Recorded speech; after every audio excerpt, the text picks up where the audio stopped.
Hi hello ನಮಸ್ಕಾರ ಎಲ್ಲರಿಗೂ welcome back to my channel. ಎಲ್ಲರೂ ಹೆಂಗದ್ರಿ? ಆರಾಮದ್ರಿ? ನಾನು ಆರಾಮಿದ್ದೀನಿ ನೋಡ್ರಿ. ನೀವೆಲ್ಲರೂ ಕೂಡ ಆರಾಮಿದ್ದೀರಿ ಅನ್ಕೊತೀನಿ. ಬರ್ರಿ, ಇವತ್ತು ಸೋಮವಾರ ಜೂನ್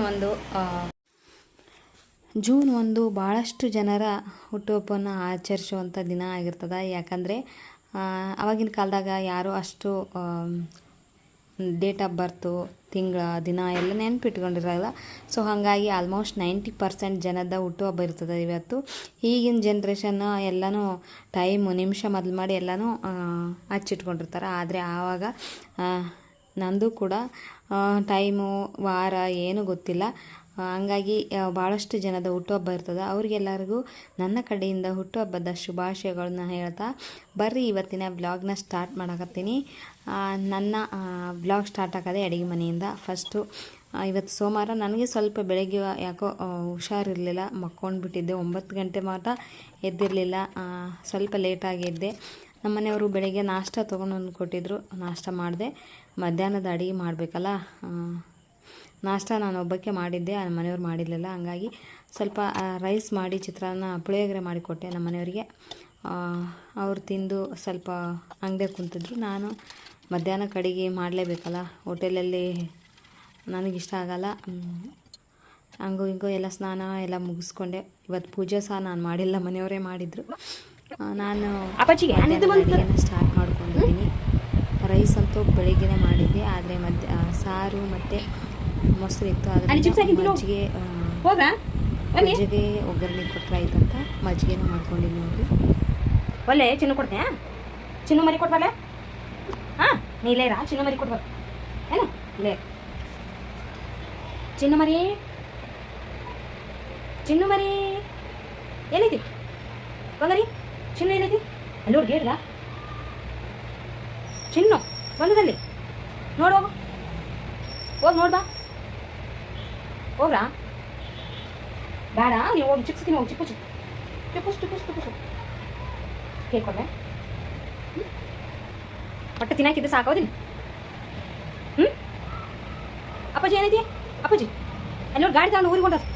ಗಾಡಿ ನಮ್ಮದು ಗಾಡಿ ತೊಗೊಂಡು ಊರಿಗೆ ಹೋಗ್ತಾನಂತ. ನೋಡೋಗು, ಎಲ್ಲಿ ಗಾಡಿ ಐತಿ ನೋಡ್ರಾ? ಹೋಗಿ, ಗಾಡಿ ಐತಿ ನೋಡು, ನೋಡೋಗು, ಎದ್ದೇಳುವ, ಹೋಗಿ ನೋಡ್ಬಾ, ಗಾಡಿ ಐತಿ ಬನ್ನಿ. ನಮ್ಮ ಗಿಡ್ಡನ್ ಕೂಡ ಹಂಗೆ ಆಟ ಆಡ್ಬೇಕು. ಹಾಗೆ ನಮ್ಮ ಫೋಟೋ ಅವ್ರದ್ದು ಅರ್ಜಿ ಇತ್ತು, ಕಸ್ತೂರ್ಬಾ ಹಾಸ್ಟೆಲ್ದು. ಅದನ್ನು ತೋರಿಸಿದ್ರು. ಹಾಸ್ಟೆಲ್ ವಾರ್ಡನ್ ಸಹ ಇದು ಕರೆಕ್ಟ್ ಇದೆಯಾ ಅಂತ ಹೇಳಿದ್ರು. ನಾನು ಕೂಡ ಅವ್ರಿಗೆ ವಾಟ್ಸಪ್ಗೆ ಕಳಿಸ್ದೆ, ನೋಡಿರಿ ಕರೆಕ್ಟ್ ಐತೆ, ಹಂಗೈತೆ, ಚೇಂಜ್ ಏನಾದರೂ ಇದೆಯಾ ಅಂತ ಕೇಳಿದೆ. ಅವರು ಕರೆಕ್ಟ್ ಇದೆ, ಬಂದು ಹೋಗ್ರಿ ಅಂತಲೇ ಹೇಳಿದ್ರು. ಅದಾದಮೇಲೆ ನಾನು ಮಧ್ಯಾಹ್ನದ ಅಡುಗೆ ಬೇಳೆ ಕುದಿಸೋಕ್ಕೆ, ಅಂದರೆ ಬೇಳೆ ಸಾಂಬಾರು ಮಾಡಿದ್ರಾಯಿತು ಅಂತ. ಬೇಳೆ ಎಲ್ಲ ಕುದ್ದಿತ್ತು, ಸ್ವಲ್ಪ ಕುಕ್ಕರೆಲ್ಲ ತಣ್ಣಗಾಗಲಿ ಅಂತ ಹೋದೆ. ಅದಾದಮೇಲೆ ನಾನು ನುಗ್ಗೆ ಸೊಪ್ಪಿನ ಸಾಂಬಾರು ಮಾಡಕತ್ತೀನಿ ಇವತ್ತು. ನುಗ್ಗೆ ಸೊಪ್ಪೆಲ್ಲ ಕಿತ್ಕೊಂಬಂದೆ. ನಮ್ಮ ಮನೆ ಮುಂದೆ ನುಗ್ಗೆ ಗಿಡ ಐತೆ, ಅದ್ರದ್ದು ಕಿತ್ಕೊಂಬಂದು ಈ ಥರ ಎಲೆ ಎಲ್ಲ ಬಿಡಿಸಿಟ್ಟು, ಅದಾದಮೇಲೆ ಕಾಯಿ ಪಲ್ಯ ಎಲ್ಲ ನಿಮ್ಗೆ ಏನು ಬೇಕೋ. ನಾನಿಲ್ಲಿ ಆಲೂಗಡ್ಡೆ ಮತ್ತು ಟೊಮೆಟೊನ ಕಟ್ ಮಾಡಿ ಇಟ್ಕೊಂಡಿನಿ. ಹಾಗೆ ಕೊತ್ತಂಬರಿ ಮತ್ತು ನುಗ್ಗೆ ಸೊಪ್ಪನ್ನ ತೊಗೊಂಡಿದ್ದೀನಿ. ಪಾಲಕ್ ಪಲ್ಯ ಹಾಕ್ಬೇಕು ಅಂದ್ಕೊಂಡೆ, ಬೇಡ ಜಾಸ್ತಿ ಆಗಿಬಿಡ್ತದೆ, ತೀರ ಗಟ್ಟಿ ಆದ್ರೂ ಅಷ್ಟು ಟೇಸ್ಟ್ ಅನ್ಸಲ್ಲ ಅಂಥೇಳಿ ಅಷ್ಟೇ ನುಗ್ಗೆ ಸೊಪ್ಪಿನ ಸಾಂಬಾರನ್ನ ರೆಡಿ ಮಾಡಕತ್ತೀನಿ ನೋಡಿರಿ. ಮಧ್ಯಾಹ್ನಕ್ಕೆ ರೊಟ್ಟಿ ಏನು ಮಾಡಿಲ್ಲ ಇವತ್ತು, ಸೊ ಆರಾಮಿರಲಿಲ್ಲಲ್ಲ, ಹಂಗಾಗಿ ರೊಟ್ಟಿ ಇದ್ದು, ಕಡಕ್ ರೊಟ್ಟಿ ಇದ್ದು, ಅದನ್ನೇ ಮ್ಯಾನೇಜ್ ಮಾಡಿದ್ರಾಯ್ತು ಅಂತ. ಸಾಂಬಾರು, ರೊಟ್ಟಿ, ಅನ್ನ ಮತ್ತು ಮಜ್ಜಿಗೆ, ಇಷ್ಟು ನಮ್ಮ ಮಧ್ಯಾಹ್ನದ ಊಟ ಇತ್ತು ನೋಡಿರಿ. ಸೆಕೆ ಅಂತೂ ತುಂಬಾ ಸೆಕೆ ಇತ್ತು. ಅಡುಗೆ ಮಾಡೋಷ್ಟರಲ್ಲಿ ನನಗಂತೂ ಸಾಕಾಗೋತು. ಇನ್ನು ನನಗೂ ಅಷ್ಟು ಸೆಕೆ ಆಗತ್ತ ಅಂತ ನಾನು ಅಂದ್ಕೊಂಡೆ. ಯಾಕಂದರೆ ನಿನ್ನೆ ರಾತ್ರಿ ಸ್ವಲ್ಪ ಮಳೆ ಬಂತು, ಆದರೂ ತಣ್ಣಗಾಗಿರಲಿಲ್ಲ. ಇನ್ನು ಜಾಸ್ತಿನೇ ಸೆಕೆ ಆಗಿತ್ತು. ಸೆಕೆಯಾಗ ಅಡುಗೆ ಮಾಡೋದಂದರೆ ಒಲೆ ಮುಂದಂತೂ ಕಷ್ಟ. ಇನ್ನೂ ಗ್ಯಾಸ್ ಐತೆ ಪರವಾಗಿಲ್ಲ, ಇನ್ನು ಒಲೆ ಹಚ್ಚಿ ಅಡುಗೆ ಮಾಡೋದ್ರಲ್ಲಿ ನಮ್ಮ ಕತೆ ಮುಗಿದು ಹೋಗುತ್ತೆ. ಇಲ್ಲಿ ಬೇಳೆ ಎಲ್ಲ ಕುದ್ದಿತ್ತು, ಹಾಗೆ ಆ ಕಡೆ ಒಗ್ಗರಣೆಗೆ ಹಾಕ್ಕೊತ ಈ ಕಡೆ ನಾನು ಲಟ್ಸ್ಕೊತಾ ಇದ್ದೀನಿ ಒಗ್ಗರಣೆನ. ಹಾಗೆ ಸ್ವಲ್ಪ ಹುಳಿ ಇರಲಿ ಅಂತ ಟೊಮೆಟೊನ ಹಾಕಿದ್ದೆ, ಅದ್ರ ಜೊತೆಗೆ ಸ್ವಲ್ಪ ಹುಣಸೆಹಣ್ಣಿನ ರಸ ಹಾಕ್ಕೊಂಡೆ. ಒಂದು 10 ನಿಮಿಷ. ನುಗ್ಗೆ ಸೊಪ್ಪಿನ ಸಾಂಬಾರು ಅಂತ ಸೂಪರಾಗಿರ್ತದೆ.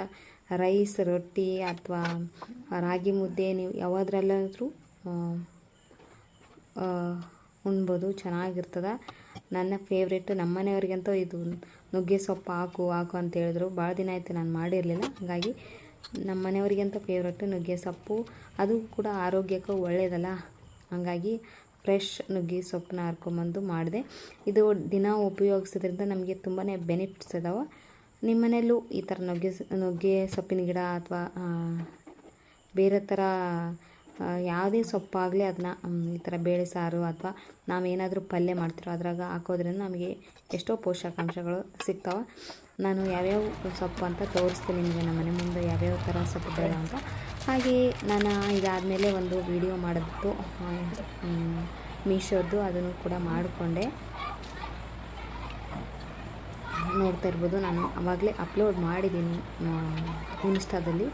ನೋಡಿ ನಿಮಗೇನಾದರೂ ಬೇಕಂದರೆ ನಾನು ಯೂಟ್ಯೂಬಲ್ಲಿ ಕೂಡ ಲಿಂಕ್ ಹಾಕಿದ್ದೀನಿ, ಚೆಕ್ ಮಾಡಿ. ಊಟ ಎಲ್ಲ ಮುಗಿಸ್ಕೊಂಡು ಅದಾದಮೇಲೆ ನಮ್ಮ ಅಣ್ಣ ಬಂದಿದ್ದರು. ಅದು ಏನಂದರೆ ಸ್ವಲ್ಪ ಅರ್ಥಿಂಗ್ ಹಾಕೋದಿತ್ತು, ಹಂಗಾಗಿ ಬಂದಿದ್ದು. ಅದನ್ನೇನು ವಿಡಿಯೋ ಮಾಡೋಕ್ಕೆ ಹೋಗಿಲ್ಲ ನಾನು. ಅರ್ಥಿಂಗ್ ಅಂದರೆ ಕರೆಂಟನ್ನ ಹೆಚ್ಚು ಕಮ್ಮಿ ಬರೋದ್ರಿಂದ ಅದು ಅರ್ಥಿಂಗ್ ಹಾಕೋದ್ರಿಂದ ತಡೀತದೆ ಅಂತೇಳಿ ಅದನ್ನ ಹಾಕೋಕೆ ಬಂದಿದ್ರು. ಅದನ್ನೆಲ್ಲ ತೆಗೆದು ತೋಡಿ ಹಾಕ್ಬೇಕಾಗಿತ್ತು, ಹಂಗಾಗಿ ಗುದ್ದಲ್ಲಿ ತೊಗೊಂಬಂದಿದ್ರು ನಮ್ಮ ಮನೆಯವರು. ಅದನ್ನ ಕೊಟ್ಟು ಬರೋಕೆ ಹೋಗ್ತಾರೆ. ನಮ್ಗೆ ಗಿಡ್ಡ ನೋಡ್ರಿ ಎಲ್ಲಿಗೋ ಹೋಗ್ಬಿಡ್ತಾರೆ, ಯಾಕಂದರೆ ಗಾಡಿ ಬೇರೆ ಹೊರಗೆ ನಿಂದಿರ್ಸ್ಯಾರ. ಎಲ್ಲಿಗೋ ಹೋಗ್ಬಿಡ್ತಾರೆ ಅನ್ನೋ ಬಿಟ್ಟು ಅಂತ ಅವ್ನು ಗೇಟಿಗೆ ಕಾಯ್ಕೊಂತ ಹೊರಗಡೆ ಹೋಗಕ್ಕೆ ಬಿಡ್ತಾ ಇಲ್ಲ. ನಮಗಂತೂ ಅರ್ಜುನ ಇರೋದ್ರಿಂದ ಟೈಮ್ ಪಾಸ್ ಆಗ್ತದೆ. ನನಗಂತೂ ನಮ್ಮ ಅರ್ಜುನನ ಕಾಡೋದ್ರಲ್ಲಿ ಅಷ್ಟು ಖುಷಿ ಸಿಗ್ತದೆ. ಯಾಕಂದರೆ ಅವನು ಮಾಡೋ ಎಕ್ಸ್ಪ್ರೆಷನ್ನು, ಅವನು ಈ ಥರ ಮಾಡೋದು ನನಗೆ ತುಂಬಾ ಇಷ್ಟ ಆಗ್ತವೆ. ನಾನಂತೂ ತುಂಬ ಕಾಡ್ತೀನಿ, ನನಗೂ ಕೂಡ ತುಂಬ ಕಾಡ್ತಾನವ. ಯಾವಾಗಾದರೂ ನಾನು ಕಾಡಿರ್ತೀನಲ್ಲ, ಅವನು ನೆನಪಾಗ್ಬಿಟ್ರೆ ಆಯ್ತು ನನಗೆ ಬಂದು ಕೂದಲು ಹಿಡಿಯೋದು, ನೀನು ಡ್ರೆಸ್ ಎಲ್ಲ ಜಗ್ಗೋದು ಈ ಥರ ಮಾಡ್ತಿರ್ತಾನೆ.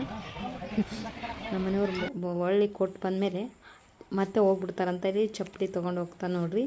ಇಲ್ಲಿ ಹಾಗೆ ಒಂದು ಇದು ಇತ್ತು, ಅಂದರೆ ಮೆಚರ್ಡ್ ಆಗಿರ್ತಾರಲ್ಲ ಅಲ್ಲಿಗೆ ಕೊಟ್ಟು ಬರೋದಿತ್ತು. ಅಂದರೆ ಅವ್ರೇನು ಫಂಕ್ಷನ್ ಈ ಥರ ಮಾಡಲ್ಲ, ಅವ್ರೇನು ಹೇಳಿಲ್ಲ ನಮಗೆ. ಆದರೆ ಗೊತ್ತಾಯ್ತಲ್ಲ, ಅವರು ನಮಗೆ ಸ್ವಲ್ಪ ಹತ್ರ ಇರೋದ್ರಿಂದ ಕೊಟ್ಟು ಬಂದರೆ ಆಯಿತು ಅಂತ ಎಲ್ಲ ರೆಡಿ ಮಾಡ್ಕೊತಾ ಇದ್ದೀನಿ. ಈಗ ಸ್ಕೂಲೆಲ್ಲನೂ ಅಂದರೆ ಸ್ಕೂಲೆಲ್ಲ ಮುಗಿದಿತ್ತು, ಹಂಗಾಗಿ ಜಲ್ದಿ ಹೋಗಿ ಕೊಟ್ಟು ಬಂದ್ರಾಯ್ತು ಅಂತ ಎಲ್ಲ ರೆಡಿ ಹೋಗಿ ಬರೋಣ ಅಂತಂದರು.